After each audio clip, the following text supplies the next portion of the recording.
সুস্মিতা দেব আদৌ কোনো রাজনীতিবিদ নাই, উনি একজন ক্ষমতা লোভী ব্যক্তি।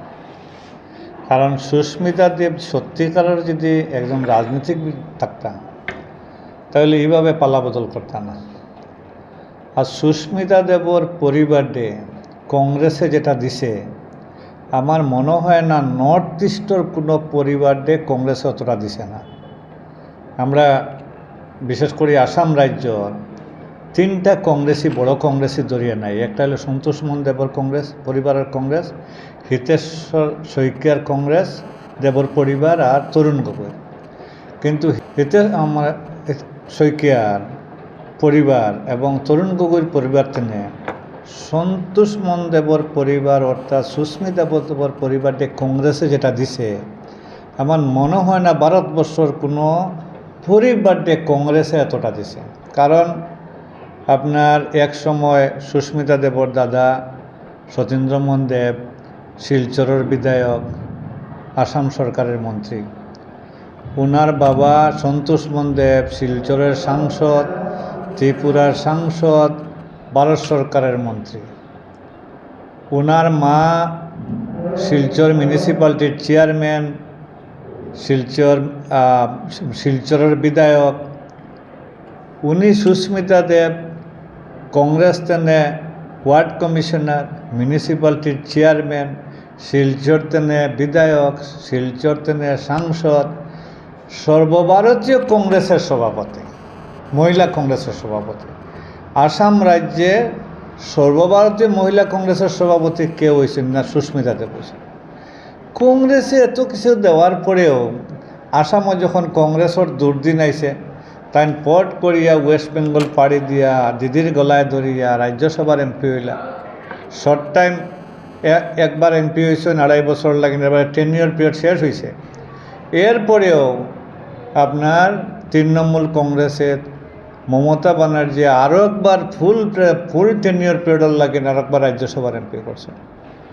এখন যখন মমতা ব্যানার্জির তৃণমূল কংগ্রেসের দুর্দিন আইছে তখন তাই জাপ মারছেন বিজেপি। কিন্তু সুস্মিতা দেব আগের থেকেও বিজেপির লেগে একটা সম্পর্ক আছে। কারণ তার শরীরও ওই সাদা কাপড়ে অনেক দাগ আছে। এই যে সাদা পোশাক লাগাইতা কংগ্রেসি পোশাক, এটার অনেক দাগ আছে। এটা দাগ মুক্ত করতে হইলে বিজেপির ওয়াশিং মেশিনে ঢুকতে লাগবে। ওয়াশিং মেশিনে ঢুকিয়া গেরুয়া ড্রেস লাগাইলে দাগ মুক্ত হয়ে যাবে। এর লাগিন দাগ মুক্ত করার লাগিন তাই ঢুকছেন। আদৌ কোনো রাজনীতিবিদ না, রাজনীতিক যদি সামান্য চরিত্র হইতো, তার বাবার চরিত্র যদি থাকতো, বাবা এক সময় কংগ্রেসের লোকে একটু মতবিরোধ দেখা দিছিল, তখন তান বাবা পিএস সাংমা, শরদ পাওয়ার একসঙ্গে কংগ্রেস থানে বাড়ি আসলেন। আইয়া আপনার পিএস সাংমা আর শরদ পাওয়ার দল গঠন করছিল আপনার এনসিপি গঠন করলা। কিন্তু সন্তোষ মন দেব ট্রেনে উঠার তেনে নামি গেছেন গিয়ে, নামিয়ে গেছেন না আমার চরিত্র তো আমি দাগ লাগাইতাম না, আমি কংগ্রেসও আছি, কংগ্রেসই হইয়া কংগ্রেসের ফ্ল্যাগ উপরে দিয়ে আমি মরম, এই চরিত্র আসলো সন্তোষ মন দেব। কিন্তু তান মাইয়া সুস্মিতা দেবর এই চরিত্র নাই। তান আদৌ কোনো পলিটিশিয়ান নাই, তার নিজের শরীর তেনে দাগ বদলাইবার, পোশাক পরিবর্তন করার একজন নেত্রী। আসল সুস্মিতা দেবর রাজনৈতিক ক্যারিয়ার এখানে শেষ হয়েছে। কারণ বিজেপিত আসাম রাজ্যত কোনো ভ্যাকেন্সি নাই। আমার মনে হয় না বিজেপি কোনো ভ্যাকেন্সি দিব ওনারে। রাজনৈতিকভাবে উনি শেষ যাত্রা বিজেপি কতটা ওনার সম্মান দেয় আমরা দেখি। কংগ্রেসে যেটা সম্মান দিছে এর 25% সম্মান দেয়নি আমরা দেখি। আপনার সুস্মিতা দেব আগের দিনও বিজেপির লোকে একটু হাত বাড়াইলে আসলো। ওয়েস্ট বেঙ্গলেও তার বিজেপির পক্ষে তার চরিত্র আসলো। এখন যখন দেখেন বিজেপির যেটা সাংসদকল যেগুলা বিজেপির দিকে যাওয়ার যেটা ষড়যন্ত্র তিনি লিপ্ত আছেন, তাই নিজে কারিগর। আজকে তাই যখন রিজিগনেশন সাবমিট করিয়াও আসামের মুখ্যমন্ত্রী হেমন্ত বিশ্ব শর্মার সঙ্গে দিল্লির দেখা করছেন, কথা কইছেন। পরবর্তী বিজেপির জয়েন করার কীভাবে জয়েন করেন তার একটা ব্লু প্রিন্ট তৈরি করছেন। এটা আগের তেন সুস্মিতা দেবর রাজনৈতিক চরিত্র আর বরাকর মানুষে আসামর মানুষে সমস্ত ভারতবর্ষর মানুষে জানায় যে একজন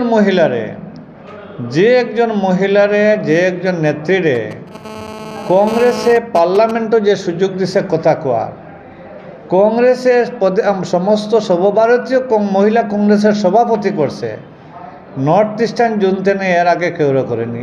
এই দেওয়ার পরেও যে যেহেতু একজন মানে পলিটিশিয়ান সুস্মিতার মতো যদি একটা দলের দুর্দিন আসতেও যদি তাই পরিবর্তন করো, এটা তো তার রাজনৈতিক চরিত্র না। সব মেকিং সব বুয়া। বরাক বেলিত বিশেষ শিলকাছাড় জেলার যে কয়েকটা সিট আছে, প্রত্যেকটা সিটে সুস্মিতা দেবে বিজেপির প্রার্থীর পক্ষে হয়ে সাইলেন্টলি কাজ করছেন। এমনকি শোনাই তো সত্যিকারের যদি তাই যদি তৃণমূল কংগ্রেসের কাজ করতা তো তৃণমূলের প্রার্থী 2000 ভোট পাইতো না। তাই ইনডিরেক্টলি ভোটটা এজিপি বিজেপির মানে যৌথ প্রার্থীরে ভোট দেওয়ার লাগে এটা ইশারা ছিল, কিন্তু সাকসেস হতে পারেননি। অন্যান্য সমষ্টিতে সাকসেস হয়েছেন। শিলচর সমষ্টিতে আমাদের প্রার্থী জিততেন, কিন্তু ওনার যে সমর্থকেরা সরাসরি বিজেপির কাজ করছে, আমাদের প্রার্থী হেরেছেন।